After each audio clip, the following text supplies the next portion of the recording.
Kia ora from beautiful Aotearoa, that is to say hello from beautiful New Zealand. I'm Career Break Guy, taking a break from my corporate life to talk to you about solo role-playing. Unlike usual, I'm not actually going to be playing a game today. I'm actually just going to be talking about solo role-playing. And I'm going to start off with a quick caveat that these are my experiences and my opinions. If you have a different experience or opinion, that's awesome. Like solo role-playing itself, this is your story, and there's nothing wrong with differences. Also, I don't actually know who watches these videos. I don't know if you are a solo role player who's interested in to see how other people do it, such as myself. You might be someone who likes role playing but hasn't tried solo, you just want to see what that's like. You might just be interested in the games, not interested in solo at all.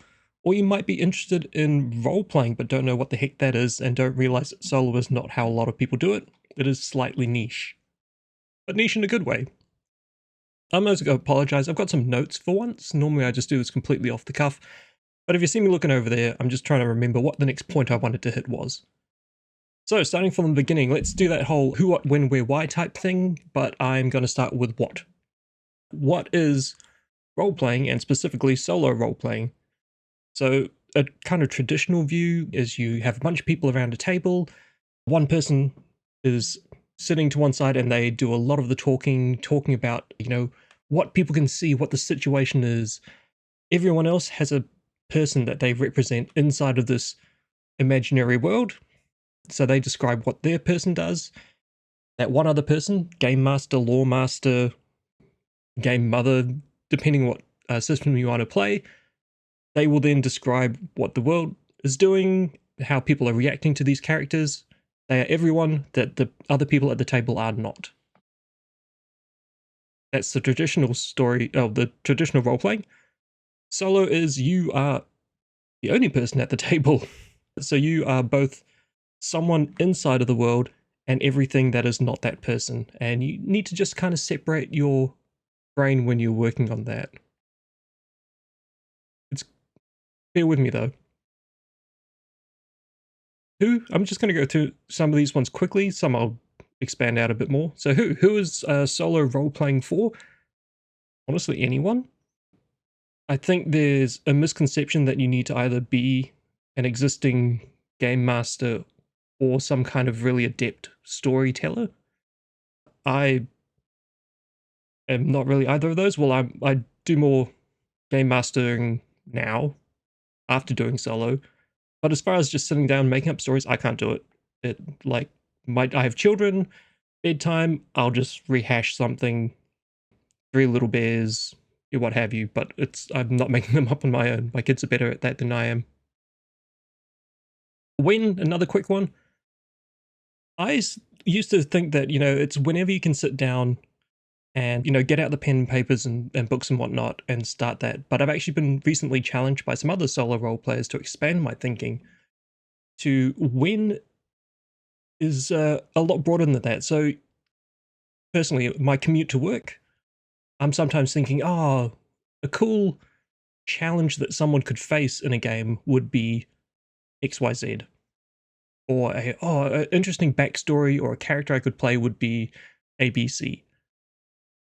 And they've kind of challenged me to think that actually that is solo role-playing as well. When you can think about a character, think about a narrative, think about how a person would exist inside of a situation, that's the startings of it. So it can be any time, not just when you can sit down at a table.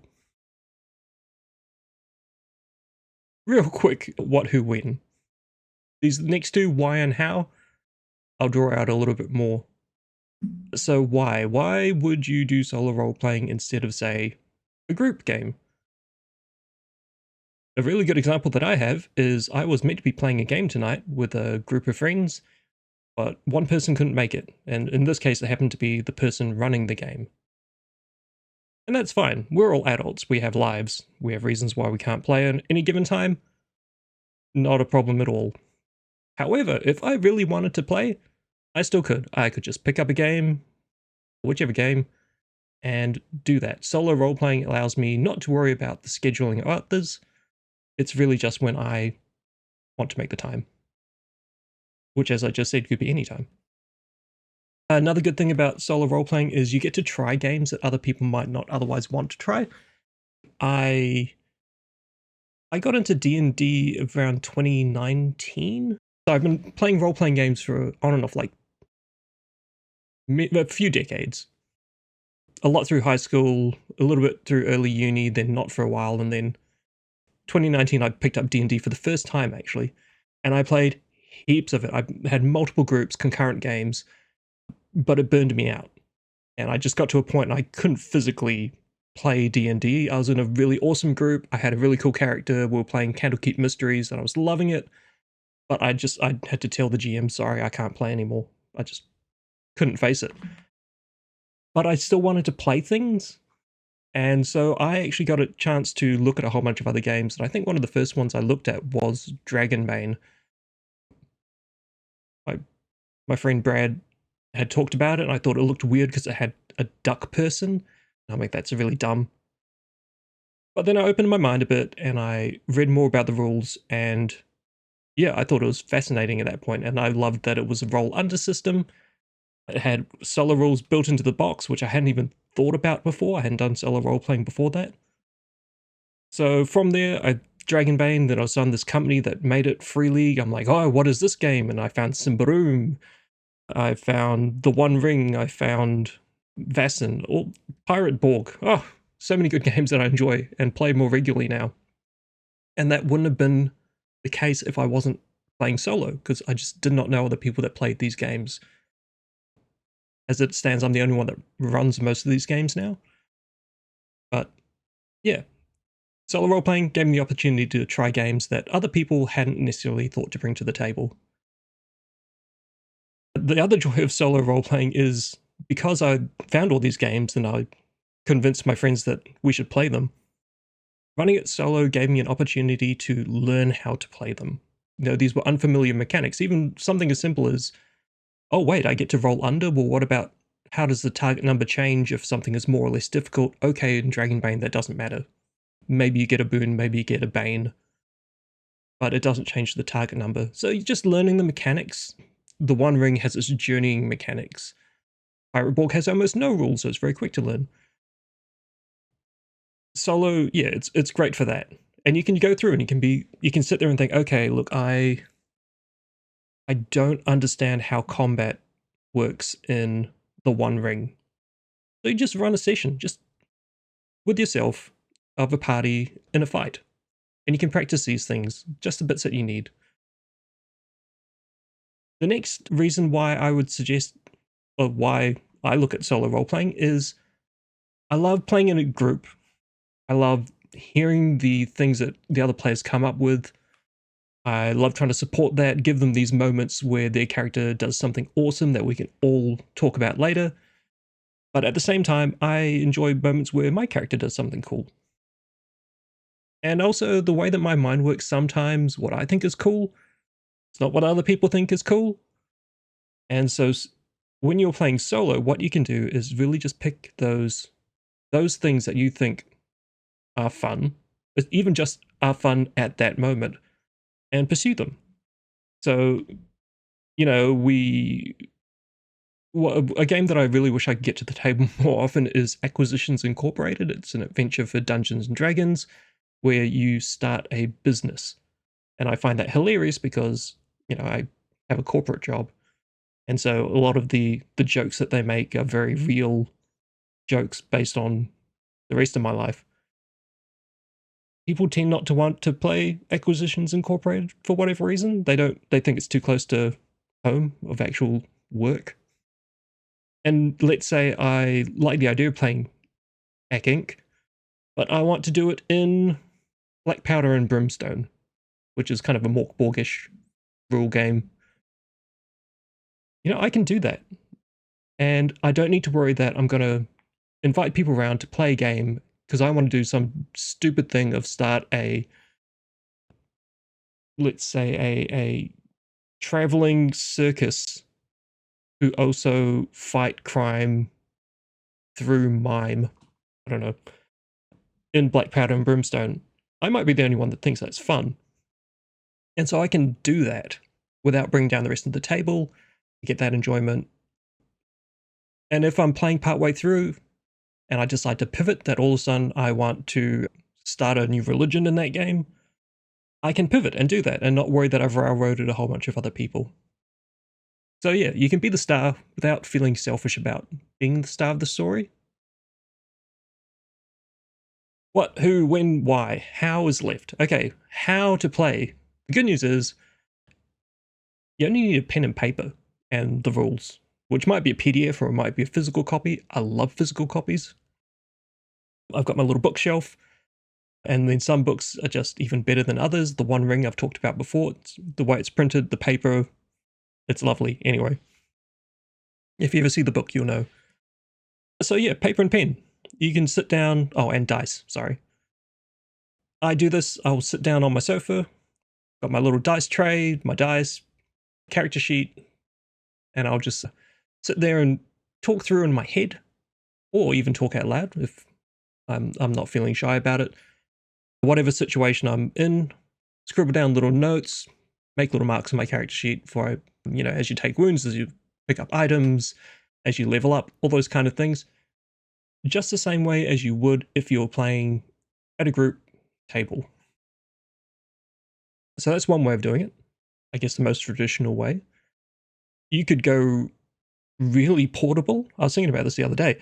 If you have your cell phone, not even going to need a tablet. Let's say you have your cell phone and you've got a PDF of a game on there, and you've got a notepad app, and on Google there's a dice roller. That's all you need for that as well. You can type your little notes, you can refer to the PDF as you need it. Again, something like Pirate Borg, there is no rules, really. If you know your stats, you're just aiming for 12 or more, vaguely, depending on how difficult something is. And then you've just got the dice roller. So you could sit at a cafe, order yourself a coffee, and just play through some random story. You could save the world from zombies or something, or like you could lead zombies through an invasion. Whatever. I'm not judging how you want to deal with zombies or lead zombies. That's, again, it's your story, solo role playing. It's all up for you. So that's a really portable way of doing it. And then there's the way that I do it. I've had this question on some of my videos before of what is that system that you're using? And so let's go over to the screen. This is Alchemy. This is one of the newer programs that I use, Virtual Tabletop, VTT. This one has some free systems that you can use, has some paid systems. This is a paid one that I bought in a bundle. This is Simbroom again. The art for this is just phenomenal. Like, you can't look at it and not start thinking about stories, I find. So this, as I say, this is the paid one, which means that I've got things like character sheets. But you can make your own characters in this. I have the rules purchased, core rulebook here. Can I open that? Nope. Sorry, that's just the backdrop. That's not even the story handouts. Okay. The point is, on Alchemy, you can access the screen and you can view the PDFs of these games, and it's broken down by chapters, which is great. Make your character, roll your various tables. It has a dice roller down the bottom, and you can pick, let's do a 1d10 for something, and that'll pop up above my head. 5. You can also... Oh, can you see this past me? I'm playing Karavik. Yeah, so you can actually have actions. I can't really move too much because of the way I've got this set up. But you can see, okay, bastard sword. Let's say he wants to swing with a sword. You can just click on that. Nope, not that one. Take it back. Let's click on accurate. Can I roll on accurate? I really thought I could roll on accurate. Well, I had thought, oh, that's why it's meant to be on the action bar. You can pick the actions. I don't use Alchemy's built-in systems that much, believe it or not. Hit locations. Let's see what's that. Roller table. Boom, you've hit the torso, loses breath, incapacitated for a turn. And that makes it very easy. You don't need to go back into the book. But the way that I use Alchemy, because it's meant to be more of a theatre of mind VTT, is I give myself a cool picture, or in this case, a cool picture is provided to me. Let's just look at another one here. Oh, that's very... Oh, there we go. Oh, so it's a witch. Lovely. I set a cool picture for myself when I'm playing, and you've seen it on my streams, but I've also done it not on stream. And then, even if I don't have all the things set up, I don't even necessarily need a character sheet. I can just have a paper character sheet. I use it for a dice. I look at my character sheet and says, roll 2d6. I click on that twice, 2 and a 3 or 5, depending on what way you want to read it. And I've got this nice atmospheric background that I can be looking at. I'm looking at it right now, which is why I'm not looking at the camera. And this really is just like the Google Dice Roller for me, but with ambience. And yeah, sometimes I can get the character sheet on here. Sometimes it's a PDF. I think when I played the new Heroes of the Borderland starter set for D&D, but was using the Nimble rules, which is a video on my channel. I don't know, maybe I'll try and link it. Yeah, I just had on another browser window a character sheet open that I just referred back to and then use this as my dice roller and maps and things like that. That's absolutely one way that you can do this. You can invite other people to play if you want to expand out your solo session, but we're kind of talking about solo here. I really enjoy alchemy because, as I say, I can put up a nice picture, I can put up smoke, I can roll the dice. That's all I need. And I'm sure, though, if I paid more, no, if I gave more time to the system, I would learn more of the nuances and how I could get more out of it. But there is that one. And then there is the other one, which I use more often. If I close that, haha. And this is Foundry VTT. This is a paid system. Alchemy was free. You can pay, sorry, you can have a free account where you can have 3 games going. You can make a custom game with your own personal universe that you can do all your lore in. Or you can pay for an account and you can have more games concurrently, more characters, and you can also purchase game systems. But you can do it for free. My version is free, but with paid games. This is this is Foundry VTT. With this one, you have to pay for this. This is not a free system. But I paid for it many years ago and have absolutely gotten my money's worth from it. Inside of this, there are some free games that you can, or free game systems that you can download. I think offhand, Shadow Dark is one of the ones I've used more recently, where I just said load Shadow Dark and it downloaded it, and it had the tables and various bits and pieces there for me. This particular one is The Walking Dead, which is another paid one, but it's the official one. Similar to Alchemy, you can just do this as a dice roller with a cool background. So there's a cool fire thing. Can I? Oh, no, it's not there. I have another effect that I can put little fiery things, which would have made it look cool. But down the bottom, you can just put, slash R1D6. 3. So again, this can just be like a virtual dice roller for you if you want. But it is also, once you get used to it, you can have characters built in here, open up a character sheet. Unlike Alchemy, you don't need to make a second profile to be the player. You can be the game master and the player very easily with this. And you can simply go, oh, okay, Fiona is firing her revolver, he says, and then forgets how to do it. I thought that I would just click on that. Shows how long since I've played this particular one. Damage bonus, short. So, right. I just want to shoot with it. You know what? Let's just roll. I need to do stealth. So I'll click on stealth.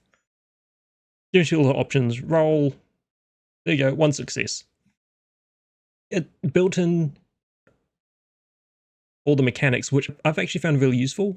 When I've played some games, I'm reading the rules and I think I kind of have it. And then I'll run a solo session. I'll be like, okay, I think I get the hang of that. But then if I also have it on Foundry, I've played it and I'll get to something and then I'll see, oh, look, it says this is where I can push. say, well, what happens when I push? I think I know what happens. Cool, and now I can actually see. So it has those mechanics there for me to learn, which I find incredibly useful.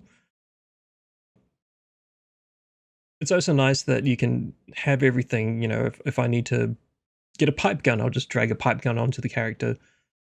And one thing that you can do in Foundry that you can't do in Alchemy, that I'm aware of, is you can actually just open up PDFs. I think maybe I don't have one here, but if I was to load a PDF into this of, say, the entire rulebook of a game that I own, then I could just open that up and I could have it open, you know, like this, and I could at the same time roll my dice and still have the rules open, roll a d5, you know, that very common dice. In Alchemy, I've only been able to open up text, but then I have to close that if I want to roll anything, which is annoying if you're like making a character. If I want to create actor, create, and then I say, well, how many strength do I have? And if it's one of the games where you have to roll 1d3 or something, 2, so I can now go 2. And I've been able to keep that character sheet open the whole time that I was rolling the dice, which, as I say, I haven't figured out how to do in Alchemy, which is why I prefer Foundry generally. Goodbye. I don't actually think I'm going to do you play a game with your little 2-strength character. Anyway, so yeah, the 3 ways that I play, well, the 2 ways that I play solo on paper, exactly as I would at a normal table game, except with no other players. There's also these VTTs, virtual tabletops, Alchemy, and Foundry. One is free. Alchemy is free. Give it a try. What are you going to lose? And then, yeah, as I would say, you could just do it on your phone, anywhere, anytime. You got 15 minutes on your lunch break? Great, go find a quiet spot. Think about what Zorag is doing as he traverses through the desert towards Malgabog, the necromancer. And oh, look, he needs to roll to find shelter. And then onto Google, roll 1d20. You know, it's that simple. So that is the how of doing it. Where's my notes gone? What is it? It's just role playing, but on your own. Who can do it? Anyone can do it. Oh, and I said that you don't have to be able to be a GM or you don't have to be a good storyteller. The reason for that is there's tools. With solo role playing, you often have things called oracles. It is a table and you roll the dice or draw a card or what have you, and it will give you a prompt. It might say something like acorn or believe. Sometimes it's just words, other times the oracle will say you find a scavenging goblin, like it's way more specific. But it allows you to spark ideas for your story. You don't need to come up with it all the time. Just get inspired and then go with it. So that's the who's it for? Anyone? When? Anytime? In a cafe? At night when your kids have gone to bed and you can close the office and get some quiet time. Why? Because you want to play when there's other people who aren't available, because you want to play things other people don't want to play, because you want to try things, you want to learn games. And how? Yeah, just like you normally would. That's all you need. PDF and a bit of paper, or heaven forbid, a physical book and a bit of paper. Anyway, that's just a really quick who, what, when, where, why, but not in that order. As I say, part of it is that I was meant to be playing a not table game, a game with friends tonight, but that fell through. I will have a link, hopefully somewhere. I'm going to point over there, but it might actually be on screen. It might be in the description of the game that we're playing, because we're doing that online over at Getting Dicey. So yeah, I hadn't really planned to make a video tonight, but here came the opportunity. But also another reason why I'm making this is I've been looking at a side project recently, and one of the things I thought about is, why do I play solo? And I thought, you know what? I might share that. So in the meantime, as I say, this was my experience of solo role playing, my opinions of solo role playing. If you have a different experience or opinion of it, that's awesome. I'd love to hear about it. Put a comment in the comment section, because where else would you put it? Or don't. That's all good. But whatever it is, thank you for taking a break with me. Thank you for taking a break. Look after yourself, and I hope to see you next time. Ka kite.